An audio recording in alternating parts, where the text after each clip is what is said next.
Well, spring has sprung, and that means it's time to go to the beach. No, it means that it's time to get some wild food. It's time to forage. Specifically today, we're gonna look for poke sallet, one of my favorite wild greens. All right, let's go.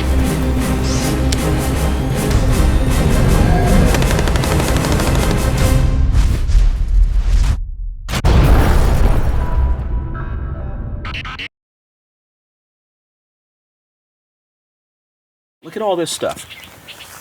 This is edible too, and it's really tasty. This is lamb's quarter.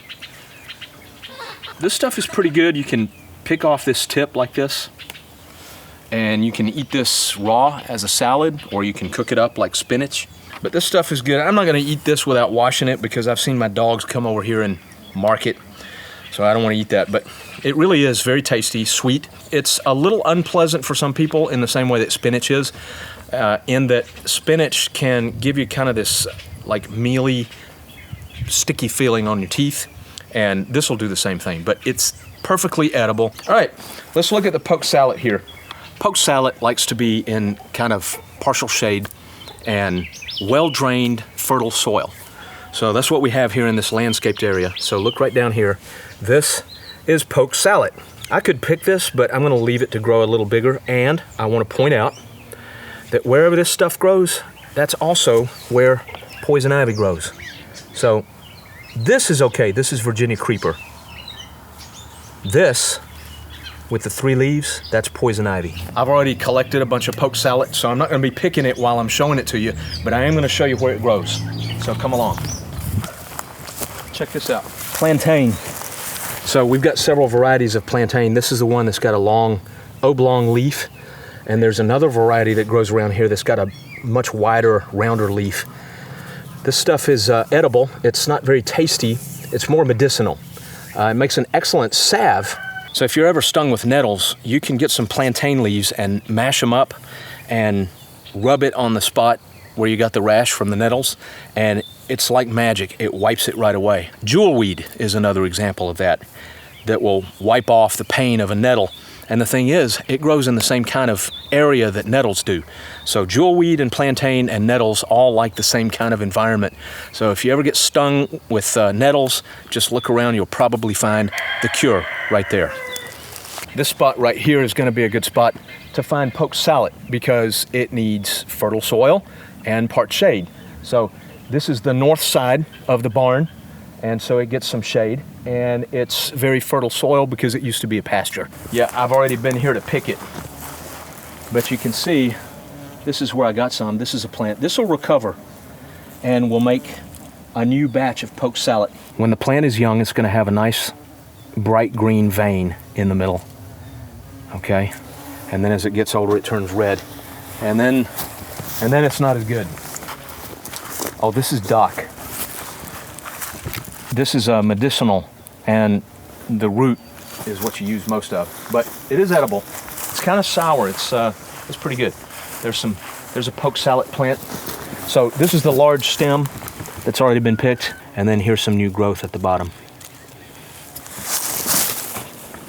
Here's one hasn't been picked. So this would be good to get. I'm gonna let it grow some more, but if I was picking this, I would just pinch it off right here, break that off, and take this center cluster, and then I would take these leaves here on the side. Oh, look here. Stuff right here that looks kind of like clover. Okay, it's not clover. Here's clover. See, it's got the round lobes, and this has heart-shaped lobes. And this is sourgrass. And sourgrass is a really good addition to a fresh salad because it's sour. It's got a lot of flavor, and real tasty. Here's that broader leaf plantain I was talking about. This one. This stuff here. That. And here's one right here. We've got places around here where there's just tons of this stuff. Like so much you couldn't even ever pick it all. It really is an excellent medicine for rashes, itches, like insect bites, anything that irritates your skin. A plantain salve is going to help. My wife makes an excellent plantain salve with this stuff and olive oil and coconut oil and I think shea butter. I'm not sure what a recipe is, but fantastic. Oh man, look at all this lamb's quarter. I came in here to show you this. Don't step on my lamb's quarter. Right here. Look at this nice poke sallet plant. So wherever you see that, yes, thank you, thank you. All right, so wherever you see that, that's poke sallet. Right there. More lamb's quarter. Awesome, all that stuff. All this is lamb's quarter. Here, here, here. This is great. Okay, this is something, my wife has told me before what this stuff is, but I can't remember, but it's useful too. So, if you know what that is, then look up at what it's good for. This is the awesome plantain that grows around here. We planted this. This is comfrey. I make a poultice out of that, and I put it on my tendonitis in my wrist, and that helps. Plantain all around here. There, all out there, all that broadleaf stuff is plantain. One man's weed is another man's treasure.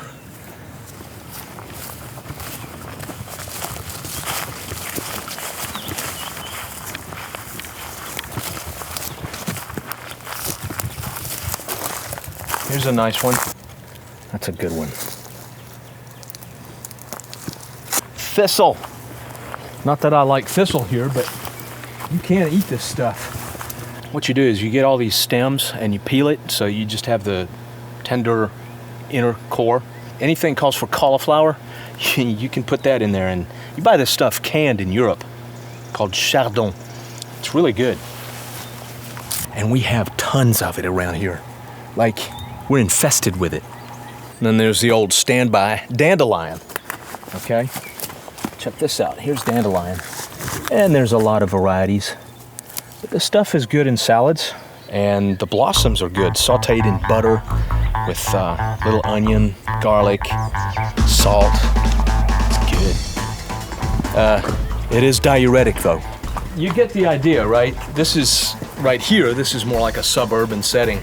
Okay, the farm is in a rural area, but right around your house, you can find a bunch of stuff growing. If you live anywhere in the suburbs or in the outskirts of town and you've got any kind of property that's got some woods and landscaped areas, you stand a pretty good chance of finding some of these weeds that are actually edible.